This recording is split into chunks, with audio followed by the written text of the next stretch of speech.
28 লক্ষ কোটি টাকা হচ্ছে বিদেশে পাচার করা হয়েছে। 28-এর পরে কয়টা সংখ্যা হয় আমি আর্টস ইংলিশ ডিপার্টমেন্টের ছাত্র, আর্টস ব্যাকগ্রাউন্ডে পড়াশোনা করছি, আমার মাথায় আসে না। 28-এর পরে কয়টা সংখ্যা হয়? 28-এর পরে না, 28-এর পরে 9টা না, এটাও হয় নাই। 28-এর পরে 28 লক্ষ কোটি টাকা বিদেশে পাচার করা হয়েছে।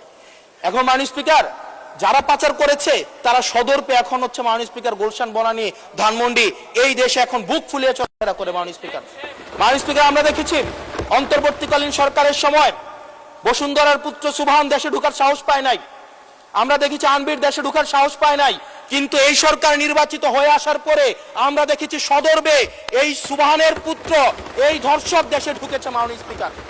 মাননীয় স্পিকার, অন্তর্বর্তীকালীন সরকারের সময় দুর্নীতি দমন কমিশন বসুন্ধরার বিরুদ্ধে মামলা করেছে। আমরা দেখেছি এই মামলার কি অগ্রগতি হয়েছে সেটা আমরা জানতে চাই। আন্ডার টেবিল কোন ধরনের সমঝোতা হয়েছে কিনা। যদি সমঝোতা না হয়ে থাকে তাহলে তাদের বিরুদ্ধে আইনগত ব্যবস্থা নিতে বাধাটা কোথায় সেটা বাংলাদেশের মানুষের সামনে প্রকাশ করতে হবে।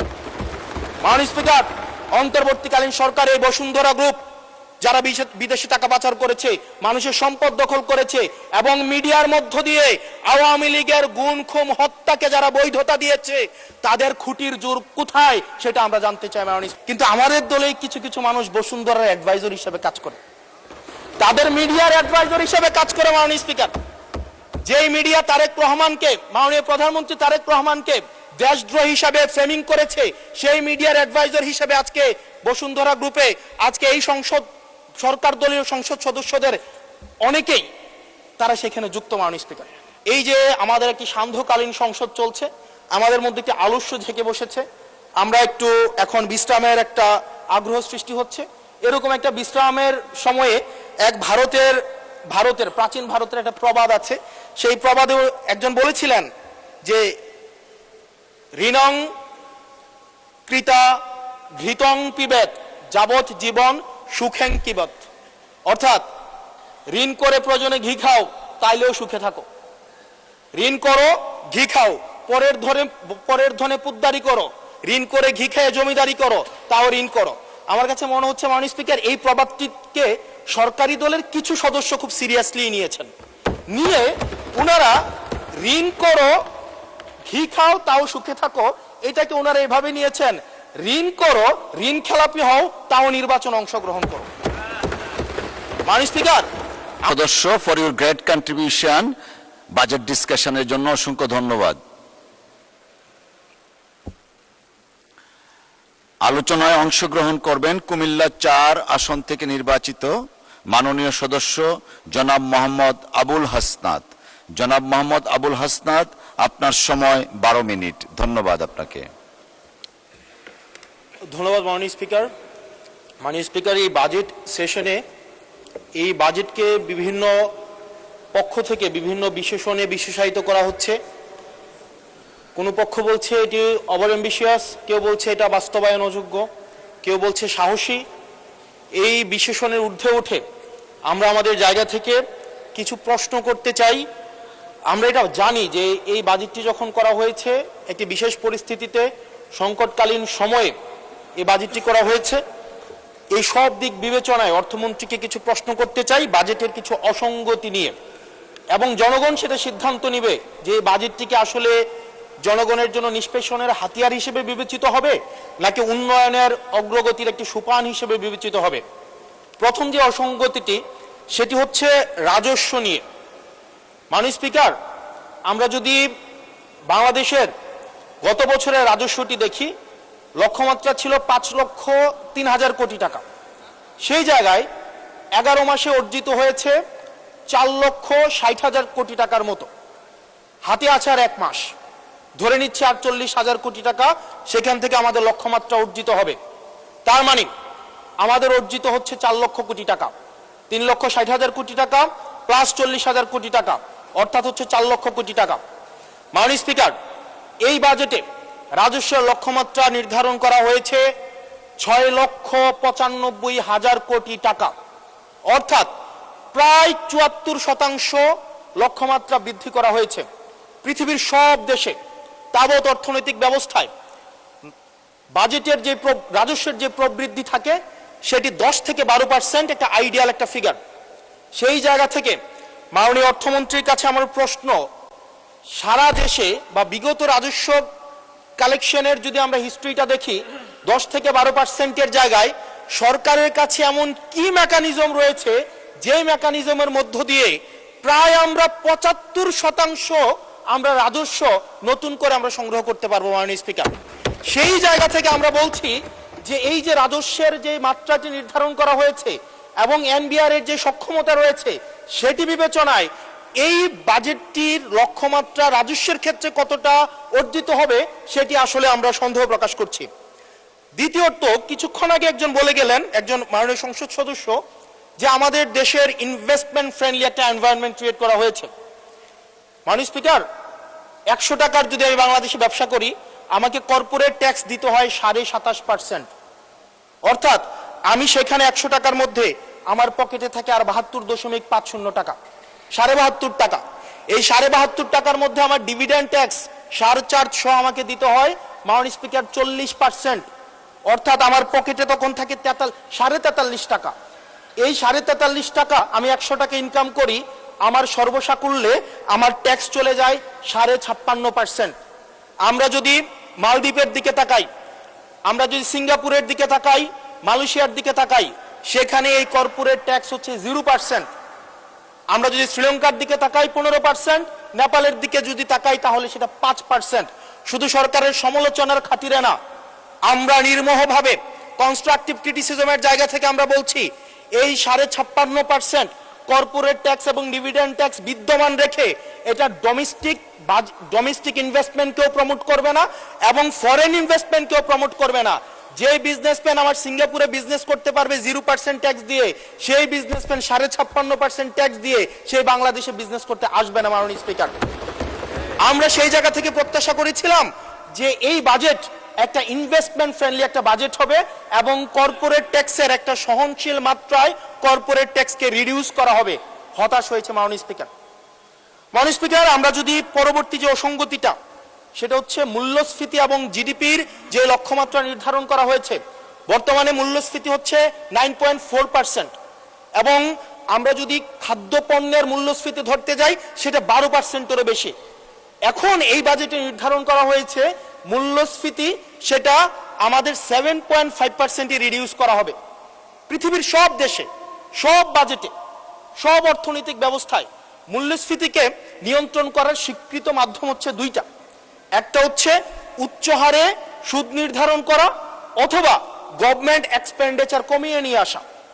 আমাদের একটা অর্থ বছরে 1,40,000 কোটি টাকার একটা নির্ভরশীল অর্থনীতি বিদ্যমান রেখে আমরা কিভাবে মূল্যস্ফীতিকে আমরা 7.5%-এ নিয়ে আসব, এই যে স্ববিরোধী যে অবস্থানটা, এই জায়গাটা আমাদের কাছে আসলে মাননীয় স্পিকার স্পষ্ট না। আপনি একই সাথে বলছেন আপনি মাছ মুচমুচে করে ভাজবেন, আবার একই সাথে বলছেন আপনি তেলটা কম দিবেন। এই যে স্ববিরোধী অবস্থানটা, এটা আমাদের সাধারণ মানুষের কাছে এটা স্পষ্ট হতে হবে। মাননীয় স্পিকার, আমরা এই সংসদে দেখেছি মাননীয় প্রধানমন্ত্রী নিত্য প্রয়োজনীয় দ্রব্যের দাম নিয়ন্ত্রণের যেই সুপারিশটি করেছেন এবং যেই বিষয়ে বলেছেন এটির জন্য জনগণ বাহবা দিয়েছেন। আবার গত পরশুদিন মাননীয় অর্থমন্ত্রীকে আমরা দেখলাম আমাদের খুবই নিত্য প্রয়োজনীয় আমাদের কাপড়, রড সিমেন্ট, তারপর হচ্ছে নিত্য প্রয়োজনীয় 16টি দ্রব্যের মধ্যে উনি ট্যাক্স বসানোর কথা বলেছেন। এখন মাননীয় স্পিকার, প্রশ্নটি হচ্ছে এই নিত্য প্রয়োজনীয় দ্রব্যটিতে যখন ট্যাক্স বসাবে, দিন শেষে বিক্রেতা কিন্তু এই ট্যাক্সের বোঝাটি আমাদের তৃণমূলের যে ক্রেতারা থাকবেন এই ক্রেতাদের থেকেই কিন্তু এই ট্যাক্সটি মাননীয় স্পিকার যাবে। সুতরাং যখন বলা হয়েছে নিত্য প্রয়োজনীয় দ্রব্যের দাম কমানো হবে, আবার বলা হচ্ছে ট্যাক্স বাড়ানো হবে, এটিও কিন্তু মাননীয় স্পিকার একটি সাংঘর্ষিক অবস্থায় রয়েছে। সুতরাং যদিও বলা হয়েছে নিত্য প্রয়োজনীয় দ্রব্যের দাম কমাবে, সেই জায়গায় নিত্য প্রয়োজনীয় দ্রব্যের দাম দিন শেষে কমবে না, কারণ এই ট্যাক্সের বোঝাটি দিন শেষে আমার আপনার মতো সাধারণ মানুষের উপরে চেপে বসবে।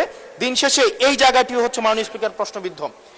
মাননীয় স্পিকার, আমরা সরকার দল থেকে একটি কমিটমেন্ট পেয়েছিলাম নির্বাচনের আগে, সেটি হচ্ছে আগামী 5 বছরে এই 4 মাস সহ 1 কোটির উপরে কর্মসংস্থান নিশ্চিত করা হবে। 1 কোটি কর্মসংস্থান। এখন প্রত্যেক মাসে আপনার 1.5 লক্ষ কর্মসংস্থানেরও বেশি। তার মানে এই 4 মাসে সেই হিসাবে কর্মসংস্থান বৃদ্ধি পাওয়ার কথা 6 লাখ। এই 4 মাসে। আপনাদের কাছে প্রশ্ন, মাননীয় অর্থমন্ত্রী, এই 4 মাসে কয়টি কর্মসংস্থান নিশ্চিত হয়েছে? আদৌ কি 6 লাখ কর্মসংস্থান নিশ্চিত হয়েছে? যদি হয়ে থাকে সেই কর্মসংস্থানগুলো কোথায়? সেই চাকরিগুলো কোথায়? যারা শিক্ষিত হয়ে সার্টিফিকেট হাতে নিয়ে চাকরির জন্য দুয়ারে দুয়ারে যাচ্ছে, ক্ষুদ্র ঋণের জন্য দুয়ারে দুয়ারে যাচ্ছে, আসলেই কি আমরা এই 6 লাখ কর্মসংস্থান আমরা সৃষ্টি করতে পেরেছি কিনা, নাকি নির্বাচনের আগে সেটি শুধুমাত্র প্রতিশ্রুতির মধ্যেই সীমাবদ্ধ থাকবে? এই বিষয়টি আমাদের স্পষ্ট হতে হবে। মাননীয় স্পিকার, আমরা প্রাচীন একটি ভারতের একটা প্রবাদ আছে, এই যে আমাদের একটি সান্ধ্যকালীন সংসদ চলছে, আমাদের মধ্যে একটি আলস্য ঝেঁকে বসেছে, আমরা একটু এখন বিশ্রামের একটা আগ্রহ সৃষ্টি হচ্ছে। এরকম একটা বিশ্রামের সময়ে এক ভারতের প্রাচীন ভারতের একটা প্রবাদ আছে। সেই প্রবাদে একজন বলেছিলেন যে ঋণং কৃতা ঘৃতং পিবেত যাবৎ জীবন সুখেং কিবত। অর্থাৎ ঋণ করে প্রয়োজনে ঘি খাও, তাইলেও সুখে থাকো। ঋণ করো, ঘি খাও, পরের ধনে পুদ্দারি করো, ঋণ করে ঘি খেয়ে জমিদারি করো, তাও ঋণ করো।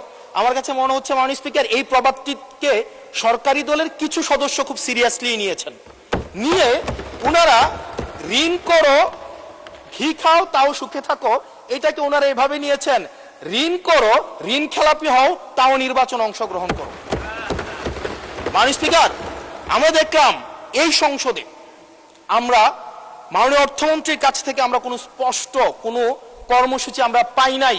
কিভাবে ব্যাংকগুলোকে যেভাবে দলীয়করণ করা হয়েছে, ব্যাংকগুলোকে দীর্ঘ 17 বছর ধরে ব্যাংকের টাকা ঋণের নামে যেভাবে বিদেশে পাচার করা হয়েছে, সেই পাচারকৃত টাকাকে কিভাবে উদ্ধার করা হবে সেটার কিন্তু সুস্পষ্ট আমরা কোনো পলিসি পাই না। মাননীয় স্পিকার, আমরা গভর্নর সাহেবকে মাঝে মাঝে আমরা একটু আক্ষেপ প্রকাশ করতে দেখি, 4,80,000 কোটি টাকা বিদেশে পাচার হয়েছে, সেটাকে কিভাবে আনা যাবে সেটা নিয়ে আক্ষেপ প্রকাশ পর্যন্ত আমরা দেখি। মাননীয় স্পিকার, এই যে ঋণ খেলাপি যারা আছে, নির্বাচনের আগে একটা কমন একটা স্ট্রাকচার, 5 বছর কোনো খোঁজ খবর থাকে না, তফসিলের আগে সেখানে একটু কোর্টে যাবে, কোর্টে গিয়ে ওই ঋণ খেলাপির উপরের এই অর্ডারটার উপরে একটা স্টে দিবে এবং 2% দিয়ে আবার রিশিডিউল করাবে, রিশিডিউল করিয়ে আবার নির্বাচন অংশগ্রহণ করবে বিভিন্ন জায়গা থেকে টাকা পয়সা উঠায়া, এবং আগামী 5 বছর আবার এই ঋণ নিয়ে কোনো ধরনের কোনো খোঁজখবর থাকে না। জনগণের টাকা নিয়ে এই বিলাসিতা বন্ধ করতে হবে এবং ঋণ খেলাপিদেরকে ঋণ খেলাপি বলতে হবে। আমরা লজ্জা পাই একই সংসদ একসাথে শেয়ার করার জন্য, কারণ তারা জনগণের টাকা মেরে, যারা জনগণের টাকা ব্যাংক থেকে তুলে নিয়ে ঋণ খেলাপি হয়ে আবার জনগণের প্রতিনিধিত্ব করতে আসে, এই ঋণ খেলাপিদেরকে শাস্তির আওতায় আনতে হবে। এবং তারা যখন সংসদ সদস্য হয়ে নির্বাচিত হওয়ার পরেও যদি তারা ঋণ খেলাপি হয়, এমন একটি আইন প্রণয়ন করতে হবে তাদের সংসদ সদস্য পদ যেন বাতিল হয়। সেটি শুধুমাত্র সরকার দলের জন্য না, শুধু বিরোধী দলের জন্য না, সেটি বাংলাদেশের উন্নতি, প্রগতি এবং সমৃদ্ধির জন্য সেটি প্রয়োজন এবং পরবর্তী প্রজন্মের কাছে আমাদের দায় মুক্তির জন্য এটি প্রয়োজন। মাননীয় স্পিকার, আমাদের যেই জায়গায় টাকা পাচার করা হয়েছে, অন্তর্বর্তীকালীন সরকার একটি শ্বেতপত্র প্রকাশ করেছে। এই শ্বেতপত্রতে দেখানো হয়েছে 28 লক্ষ কোটি টাকা হচ্ছে বিদেশে পাচার করা হয়েছে। 28-এর পরে কয়টা সংখ্যা হয় আমি ইংলিশ ডিপার্টমেন্টের ছাত্র, আর্টস ব্যাকগ্রাউন্ডে পড়াশোনা করছি, আমার মাথায় আসে না। 28-এর পরে কয়টা সংখ্যা হয়? 28-এর পরে 9টা না, এটাও হয় নাই। 28-এর পরে 28 লক্ষ কোটি টাকা বিদেশে পাচার করা হয়েছে। এখন মাননীয় স্পিকার, যারা পাচার করেছে তারা সদর্পে এখন হচ্ছে মাননীয় স্পিকার গুলশান, বনানী, ধানমন্ডি, এই দেশে এখন বুক ফুলিয়ে চলাফেরা করে। মাননীয় স্পিকার, আমরা দেখেছি অন্তর্বর্তীকালীন সরকারের সময় বসুন্ধরার পুত্র সুবহান দেশে ঢোকার সাহস পায় নাই, আমরা দেখেছি আনবির দেশে ঢোকার সাহস পায় নাই, কিন্তু এই সরকার নির্বাচিত হয়ে আসার পরে আমরা দেখেছি সদর্পে এই সুবহানের পুত্র, এই ধর্ষক দেশে ঢুকেছে। মাননীয় স্পিকার, অন্তর্বর্তীকালীন সরকারের সময় দুর্নীতি দমন কমিশন বসুন্ধরার বিরুদ্ধে মামলা করেছে। আমরা দেখেছি এই মামলার কি অগ্রগতি হয়েছে সেটা আমরা জানতে চাই। আন্ডার টেবিল কোন ধরনের সমঝোতা হয়েছে কিনা, যদি সমঝোতা না হয়ে থাকে তাহলে তাদের বিরুদ্ধে আইনগত ব্যবস্থা নিতে বাধাটা কোথায় সেটা বাংলাদেশের মানুষের সামনে প্রকাশ করতে হবে। মাননীয় স্পিকার, অন্তর্বর্তীকালীন সরকার এই বসুন্ধরা গ্রুপ যারা বিদেশে টাকা পাচার করেছে, মানুষের সম্পদ দখল করেছে এবং মিডিয়ার মধ্য দিয়ে আওয়ামী লীগের গুম খুন হত্যাকে যারা বৈধতা দিয়েছে, তাদের খুঁটির জোর কোথায় সেটা আমরা জানতে চাই। মাননীয় স্পিকার, আমরা মাননীয় স্পিকার অবশ্য শুনতে পেয়েছি, বললে অবশ্য অনেকে রাগ করে। মাননীয় সদস্য, আপনার সময় শেষ হয়ে গেছে, তারপরেও চিফ হুইপ মহোদয় অনুরোধ করেছেন আরো 3 মিনিট বাড়ানো হলো। থ্যাংক ইউ মাননীয় স্পিকার। মাননীয় স্পিকার, আমরা শুনতে পেয়েছি বা দেখতে পাই, এবং সরকার দলেরই অনেকে মাঝে মাঝে আমাদের কাছে এসে দুঃখ প্রকাশ করে যে আসলে আমরা জেল খেটেছি, আমরা কষ্ট করেছি, আমাদের সন্তানদের সাথে আমরা থাকতে পারি নাই, কিন্তু আমাদের দলেই কিছু কিছু মানুষ বসুন্ধরার অ্যাডভাইজর হিসেবে কাজ করে, তাদের মিডিয়ার অ্যাডভাইজর হিসেবে কাজ করে। মাননীয় স্পিকার, যেই মিডিয়া তারেক রহমানকে, মাননীয় প্রধানমন্ত্রী তারেক রহমানকে দেশদ্রোহী হিসাবে ফ্রেমিং করেছে, সেই মিডিয়ার অ্যাডভাইজর হিসেবে আজকে বসুন্ধরা গ্রুপে আজকে এই সংসদ সরকার দলীয় সংসদ সদস্যদের অনেকেই তারা সেখানে যুক্ত। মাননীয় স্পিকার, মাননীয় স্পিকার, এটা আমাদের জন্য না, বরং তাদের সহকর্মীদের জন্য এটি তাদের হৃদয়ে রক্তক্ষরণ হয়, সেটি আমরা জানি। মাননীয় স্পিকার, মাননীয় স্পিকার, এই বসুন্ধরার বিরুদ্ধে যারা কথা বলে তাদের বিরুদ্ধে মিডিয়া লেলিয়ে দেওয়া হয়। মাননীয় স্পিকার, আমরা যারা ঋণ খেলাপি, যারা ব্যাংকগুলোকে দখল করেছে, যারা গণতন্ত্র পথকে রুদ্ধ করেছে, গুম খুনের বৈধ, একটু ওয়েট করেন, সময় তো দিবে, আসতেছে, শেষ হোক। যারা গুম খুনের, আমি আপনাকেই বলছি মিস্টার হাসান, এইদিকে ইয়েস ইয়েস প্লিজ। মাননীয় স্পিকার, আমি অ্যাড্রেসিং ইউ মাননীয় স্পিকার। যারা গুম খুনের বৈধতা উৎপাদন করেছে তাদের বিরুদ্ধে আমরা অন্তত বিএনপি থেকে স্ট্রিক্ট আমরা অ্যাকশন দেখতে চাই। মাননীয় স্পিকার, মাননীয় প্রধানমন্ত্রী প্রতিশোধ পরায়ণ হন নাই, আমরা সেটাকে ওয়েলকাম জানাই। মাননীয় স্পিকার, প্রতিশোধ পরায়ণ না হওয়া আর সুবিচার নিশ্চিত না করা দুইটা এক না। মাননীয় স্পিকার, আমরা ওয়েলকাম করি উনি প্রতিশোধ পরায়ণ হন নাই, ব্যক্তিগত রাগ ক্ষোভের ঊর্ধ্বে উনি উঠতে পেরেছেন, কিন্তু আমরা এটা ওনার কাছ থেকে শুনতে চাই, উনার দলের কাছ থেকে শুনতে চাই, গুম খুনের হত্যার উনি সুবিচার নিশ্চিত করবেন, উনি আইনের শাসন নিশ্চিত করবেন, এবং এতদিন ধরে যারা মিডিয়াকে, যারা নিয়ন্ত্রিত মিডিয়ার মাধ্যমে এই ফেসিবাদের পক্ষে যারা বয়ান উৎপাদন করেছেন তাদের বিরুদ্ধে উনি সুবিচার নিশ্চিত করবেন। মাননীয় স্পিকার, আমাদের প্রতিহিংসার কথা বলছি না, প্রতিশোধ পরায়ণতার কথা বলছি না। মাননীয় স্পিকার, মাননীয় স্পিকার, আজকে এই জায়গাতে আমরা আবার দেখতে পাচ্ছি যেটা আমাদেরকে শঙ্কার মধ্যে ফেলে, রাজনৈতিক প্রতিহিংসার রাজনীতি আবার শুরু হচ্ছে। মাননীয় স্পিকার, একজন সরকার দলীয় একজন প্রতিমন্ত্রীর বিরুদ্ধে কথা বলায় মিডিয়ার একজন সম্পাদকের বিরুদ্ধে মামলা করা হয়েছে। মাননীয় স্পিকার, এটা খুবই দুঃখজনক। ওনাকে জেলে নেওয়া হয়েছে একজন প্রতিমন্ত্রীর বিরুদ্ধে কথা বলায়, এবং মাননীয় স্পিকার, আমি আপনার প্রোটেকশন দাবি করছি, কারণ আমরাও বলতে ভয় পাই, কারণ আমরা যদি সরকারের সমালোচনা করি, কোনো প্রতিমন্ত্রীর বিরুদ্ধে কথা বলি, মন্ত্রীর বিরুদ্ধে কথা বলি, আমার এলাকার বাজেট দিয়ে বন্ধ করে দিবে না, সেটার কিন্তু নিশ্চয়তা নাই। সেই কারণে আমাদের মধ্যে অনেকেই কথা বলার সময় আওয়াজটা একটু কম করে বলে। মাননীয় স্পিকার, আপনার কাছে অনুরোধ করি, আমার জন্য আমার এলাকার মানুষকে যেন বঞ্চিত করা না হয়। আমি এই সংসদে অনুমতি নিয়ে কখনো বিরোধিতা হয় না, কখনো অনুমতি নিয়ে আমি আপনার বিরোধিতা করতে চাই। অসংখ্য ধন্যবাদ মাননীয় সদস্য, আর দেয়া যাচ্ছে না, আপনাকে সর্বোচ্চ দেয়া হয়েছে, পরের বার please take your seat. Thank you.